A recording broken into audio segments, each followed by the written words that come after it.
Partidos políticos começaram a indicar os integrantes da Comissão de Constituição e Justiça da Câmara, onde a reforma da Previdência vai começar a tramitar. O PSDB foi o primeiro partido a indicar os deputados que vão fazer parte da Comissão de Constituição e Justiça, a CCJ. PR, PRB e PPS também já fizeram as indicações. Maior e principal comissão da Câmara, a CCJ tem 66 integrantes. O bloco formado pelo PSL do presidente Jair Bolsonaro tem 11 partidos e vai ter maioria na comissão, 39 deputados. O bloco formado pelo PT e mais 3 partidos de oposição vai ter 12 vagas. E, por acordo, o PSL indicou para a presidência o deputado de primeiro mandato, Felipe Francischini, do Paraná. Líderes de partidos aliados vão indicar para a comissão deputados que apoiam a reforma da Previdência e elogiaram a decisão do presidente Jair Bolsonaro de começar a receber indicações para cargos de segundo e terceiro escalões. Esse acerto, feito numa reunião entre Jair Bolsonaro e o presidente da Câmara, Rodrigo Maia, do Democratas, no último sábado, ajudaria a quebrar resistências e a estimular a formação de uma base. A líder do governo no Congresso disse que amanhã serão publicadas as nomeações no Diário Oficial.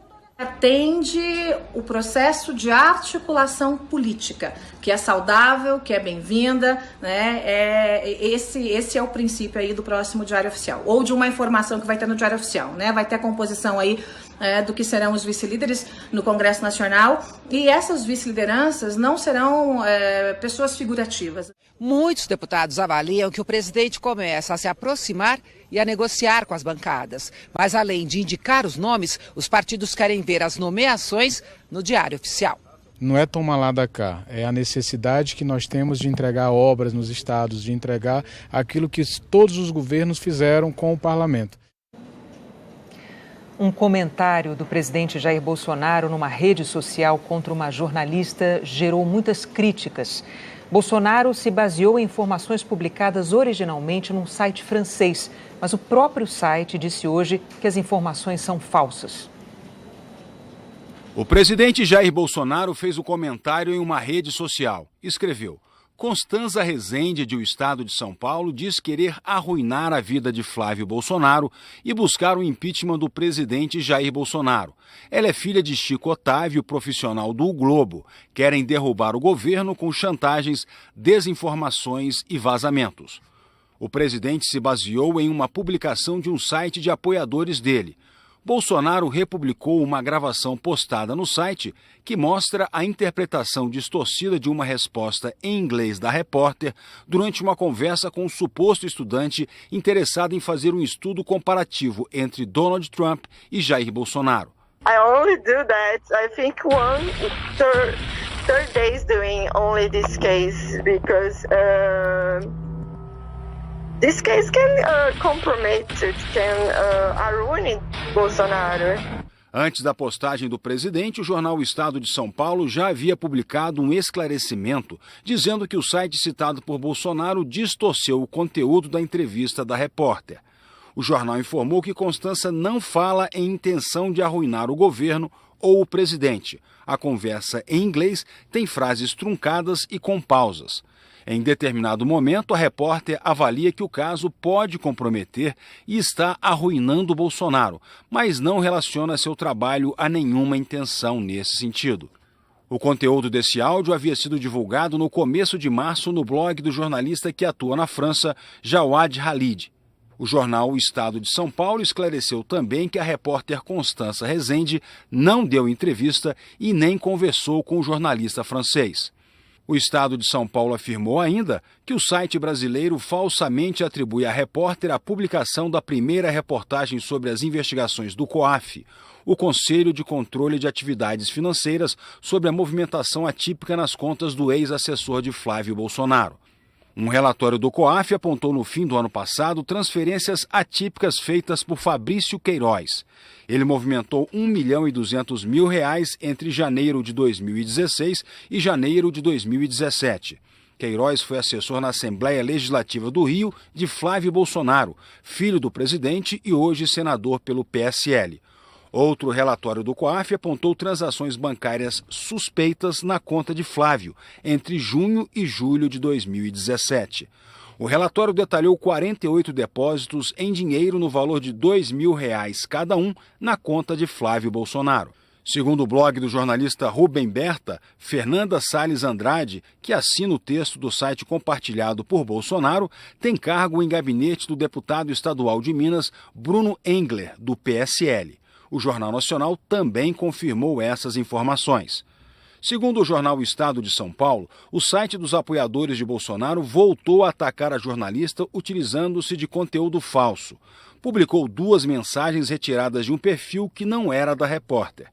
No fim da tarde, o site francês Mediapart, que hospeda o blog de Jawad Khalid, afirmou que se solidariza com a jornalista vítima de ameaças e afirma que as informações publicadas no Mediapart, que serviram de base para o tweet do presidente Jair Bolsonaro, são falsas. Disse ainda que o artigo é de responsabilidade de Jawad Khalid e o blog é independente da redação do jornal. Em nota, a Associação Brasileira de Jornalismo Investigativo e a Ordem dos Advogados do Brasil afirmaram que o presidente Jair Bolsonaro faz um novo ataque público à imprensa, desta vez valendo-se de informações falsas. Isso mostra não apenas descompromisso com a veracidade dos fatos, o que em si já seria grave, mas também o uso de sua posição de poder para tentar intimidar veículos de mídia e jornalistas, uma atitude incompatível com seu discurso de defesa da liberdade de expressão. A Associação Brasileira de Emissoras de Rádio e Televisão, a Associação Nacional de Editores de Revistas e a Associação Nacional de Jornais afirmam que lamentam que o presidente da República reproduza pelas redes sociais informações deturpadas e deliberadamente distorcidas, com o sentido de intimidar a jornalista e a liberdade de expressão.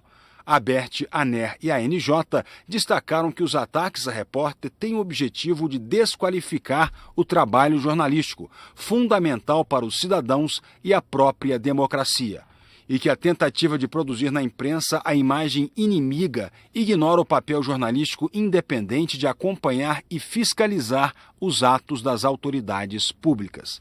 Especialistas afirmam que a disseminação de informações falsas, as chamadas fake news, é um dos principais desafios a serem enfrentados hoje porque prejudica a tomada de decisões e coloca em risco a democracia. Uma pesquisa divulgada pela revista americana Science, feita entre 2006 e 2017, com mais de 126 mil notícias, concluiu que a probabilidade de uma fake news ser compartilhada na internet é até 70% maior do que a de uma notícia verdadeira. Elas se espalham mais rapidamente e atingem um maior número de pessoas. O deputado Bruno Engler, do PSL, admitiu que a assessora dele é responsável pela publicação no site brasileiro, mas disse que Fernanda Salles Andrade apenas reproduziu reportagem de um jornal americano. O Palácio do Planalto não quis se manifestar. O Congresso da Venezuela, controlado pela oposição ao regime de Nicolás Maduro, declarou estado de emergência no 5º dia de apagão. O decreto proposto pelo presidente da Assembleia Nacional, Juan Guaidó, é válido pelos próximos 30 dias. Prevê que o Legislativo exija que militares protejam instalações e linhas de abastecimento de eletricidade. Guaidó, que se autodeclarou presidente interino do país, também ordenou que as Forças Armadas não impeçam manifestações contra o governo.